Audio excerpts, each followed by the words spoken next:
Selamat sejahtera dan terima kasih kepada pihak penyedia. Pada hari ini saya akan membentangkan tajuk berkaitan dengan pemilihan produk untuk dipasarkan dalam minat keusahawanan. Kajian ke atas pelajar Politeknik Kota Kinabalu. Nama saya Edward John dari Politeknik Kota Kinabalu, Sabah. Selamat sejahtera dan terima kasih kepada pihak penyedia. Saya akan membentangkan kajian saya pada hari ini yang bertajuk Kajian Pemilihan Produk untuk Dipasarkan dalam Minat Keusahawanan. Kajian ke atas pelajar Politeknik Kota Kinabalu. Nama saya Edward John dan saya daripada Politeknik Kota Kinabalu, Sabah. Pernyataan masalah. Laluan berjaya selain daripada bekerja dengan majikan atau makan gaji ialah bidang keusahawanan. Menurut Nasruddin dan Harun 2010. Keusahawanan semakin popular yang melibatkan golongan muda pada usia muda dengan menghasilkan inovasi yang berkembang maju dan diperlukan pada masa hadapan. Namun begitu, perlu dijelaskan bahawa langkah pertama dalam keusahawanan adalah mencari idea atau produk untuk diceburi.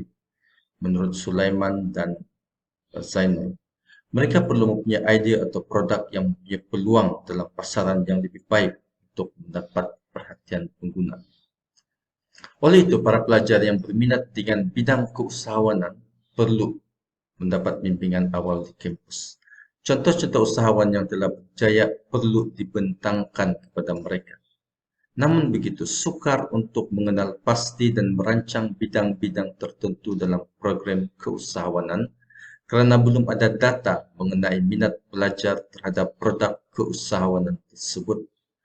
Oleh itu, kajian ini dijalankan untuk menilai apakah produk yang akan diceburi atau dipilih oleh pelajar sekiranya mereka ingin menjadi usahawan pada masa hadapan.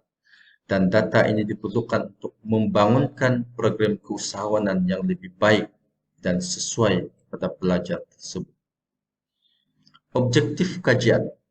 Objektif kajian ini dijalankan adalah untuk menilai apakah produk yang akan diceburi atau dipilih oleh pelajar sekiranya mereka ingin menjadi usahawan pada masa hadapan.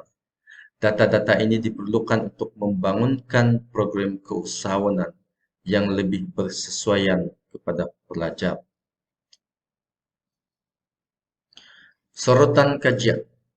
Menurut Wen Takatamaran 1997, aktiviti keusahawanan adalah berfungsi untuk menghubungkan dua fenomena, iaitu kehadiran peluang yang menguntungkan dan kehadiran individu yang berdaya usaha. Walaupun kajian keusahawanan sering meletakkan individu sebagai pusat analisis, individu yang sama ini sering dipengaruhi dan dibentuk oleh sifat peluang, menurut Radosevic and Europe 2013. Walaupun banyak institusi pengajian tinggi telah memberikan perhatian dan tenaga untuk menyediakan graduan mereka dalam pekerjaan, namun terdapat peningkatan permintaan untuk menawarkan pendidikan keusahawanan yang merentasi semua bidang dan program, menurut Jensen et al. 2015.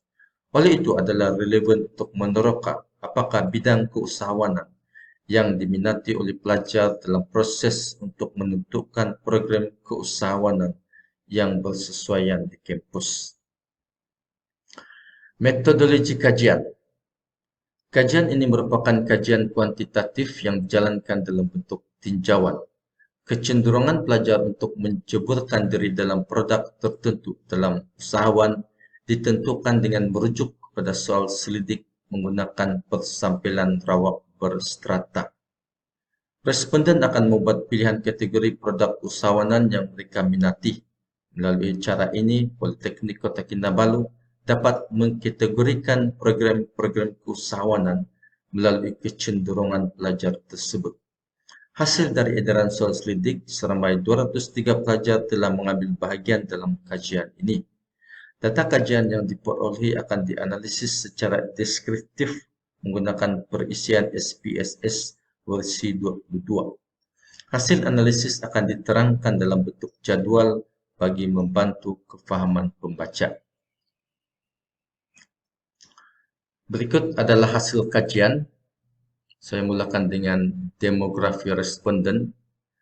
Okey, di mana dalam demografi responden ini dalam jadual 1 latar belakang responden di mana kita bahagikan kepada beberapa elemen iaitu jantina, lelaki dan perempuan, jabatan, jabatan kejuruteraan awam, jabatan kejuruteraan elektrik dan jabatan perdagangan, kediaman pelajar, tahun pengajian,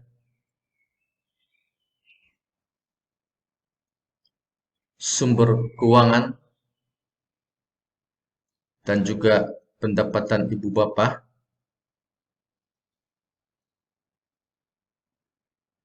HPNM, pencapaian pelajar, dan pernah mengambil kursus atau subjek keusahawanan di politeknik atau tidak,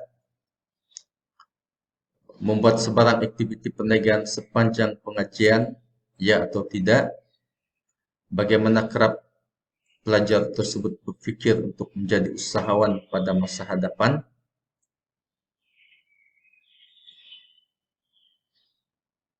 Okey. Analisis item kajian. Berikut adalah rajak pertama yang menerangkan tentang kategori kecenderungan pelajar terhadap pemilihan produk keusahawanan. Berdasarkan graf ini, kita dapati bahawa kecenderungan pelajar untuk memilih produk usahawanan adalah yang tertinggi sekali adalah perniagaan atas talian, perniagaan dalam talian. Ini adalah uh, yang faktor yang produk usahawanan yang paling diminati dan ingin diceburi oleh pelajar, diikuti oleh makanan, aplikasi, pakaian, dan dropship. Okay. Ini adalah 5 kategori yang tertinggi yang menjadi kecenderungan atau minat pelajar untuk menceburi bidang keusahawanan. Analisis item kajian. Berdasarkan kepada rajah tadi, data menunjukkan bahawa majoriti pelajar cenderung untuk melibatkan diri dalam keusahawanan dalam perniagaan atas talian 23.2%, diikuti oleh bidang makanan 17.7%, aplikasi 5.9% dan pakaian 5.9%. Minat terhadap perniagaan dalam internet disebabkan tren pada masa kini, iaitu hampir semua orang menggunakan telefon pintar dan internet. Menurut penyelidikan Microsoft 2019, sebagian orang yang lebih suka berhubung dengan perniagaan dalam talian ini semakin meningkat. Menurut Nasdaq 2017, menjelang 2040, pengguna akan membuat 95% daripada pembelian mereka melalui internet. Pada tahun 2020, bilangan pembeli digital di seluruh dunia telah mencecah 2 bilion orang. Sementara itu, internet adalah penting untuk akses mudah kepada pembelian. Perbincangan dan kesimpulan. Berdasarkan kepada dapatan tadi, didapati bahawa majoriti pelajar berminat untuk menceburkan diri dalam bidang perniagaan atas talian, makanan, aplikasi dan pakaian. Dapatan ini akan membantu pihak Politeknik Kota Kinabalu dalam menyusun program-program keusahawanan berdasarkan kepada minat pelajar tersebut. Sebagai contoh, sekiranya pelajar berminat terhadap perniagaan dalam talian, program keusahawanan boleh mengajar mereka cara membina platform perniagaan seperti Shopee dan Lazada, membuat network internet dan sebagainya. Program-program keusahawanan yang selari dengan minat pelajar dalam bidang tertentu akan membantu dan merangsang pelajar untuk lebih serius dalam bidang keusahawanan dan seterusnya menjurus kepada kerjaya. Oleh yang demikian, program-program keusahawanan perlu juga dilihat kepada kecenderungan pelajar, walaupun bidang lain perlu juga dilaksanakan. So, kajian ini penting bagi membantu pengurusan, terutamanya Politeknik Kota Kinabalu untuk merancang dan membangun program keusahawanan sesuai dengan kecenderungan pelajar terhadap sesuatu produk.